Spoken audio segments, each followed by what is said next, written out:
It is dawn on the plain of Kurukshetra. The eastern sky bleeds crimson, clouds edged in molten gold, as if the heavens themselves know what is coming. The earth trembles with the march of countless feet.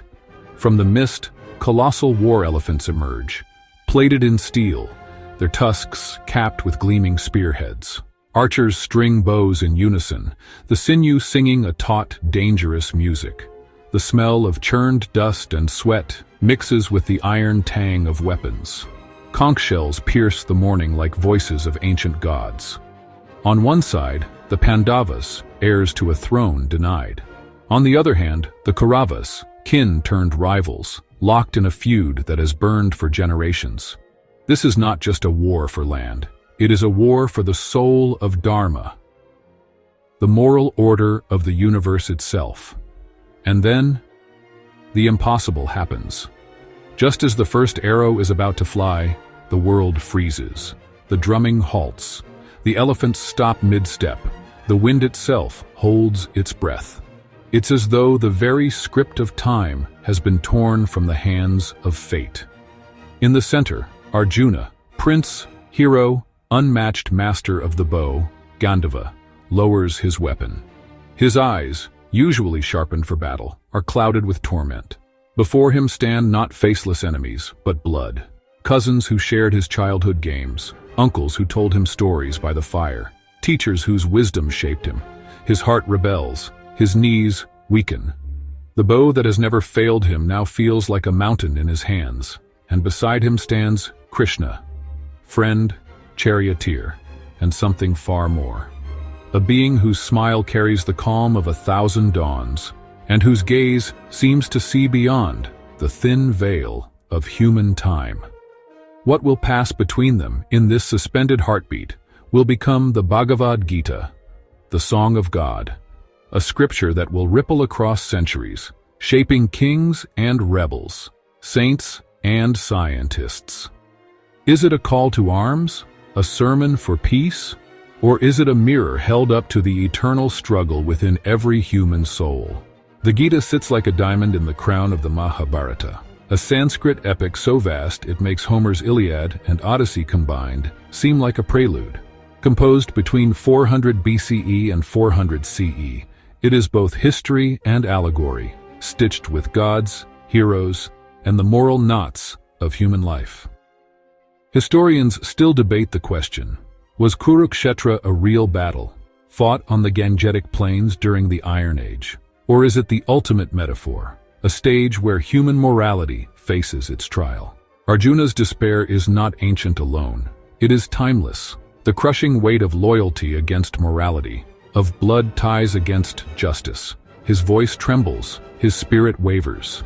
He speaks the forbidden thought, perhaps it is better to abandon the fight, to walk away. This is 5 minutes of culture. If you feel this battle is not just ancient history, but a war burning inside you too, subscribe now, because the real story is just about to unfold. But Krishna's reply will not just decide the battle. It will rewrite the blueprint of how we understand duty, life, and death. Krishna does not soothe. He shakes the foundations. Death, he says, is an illusion. The soul, Atman, is eternal, untouched by spear, arrow, or flame. The body, only a garment, worn for a season, then cast aside. And here, a word enters the air like a thunderclap. Dharma, sacred duty, the invisible lattice that holds the cosmos together.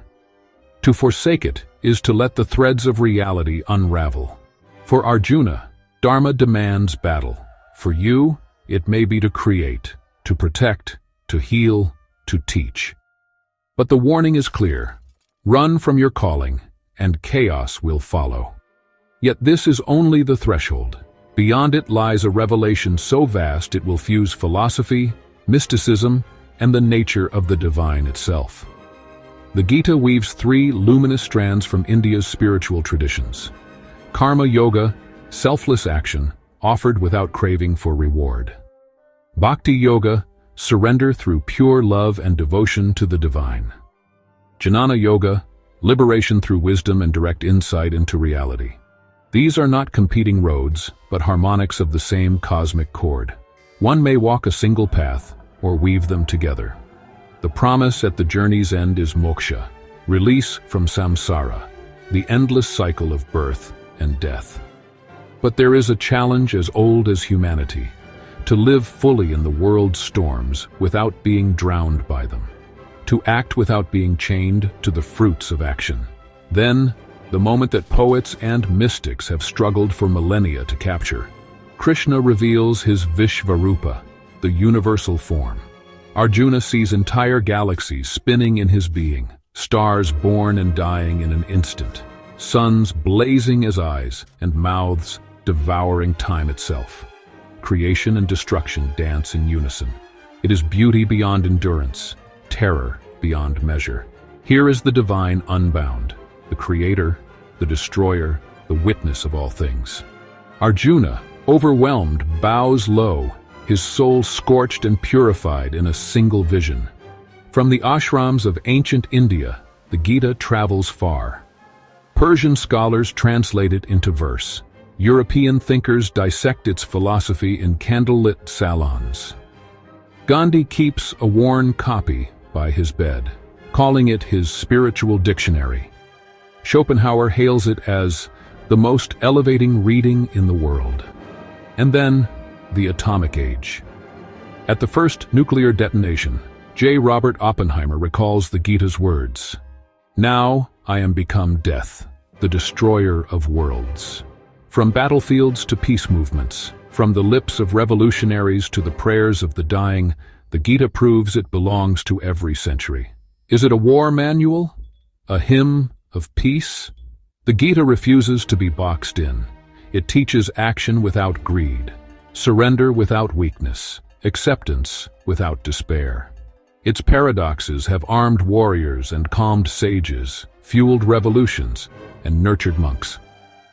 It demands that we live with full intensity, but without clinging to the outcome.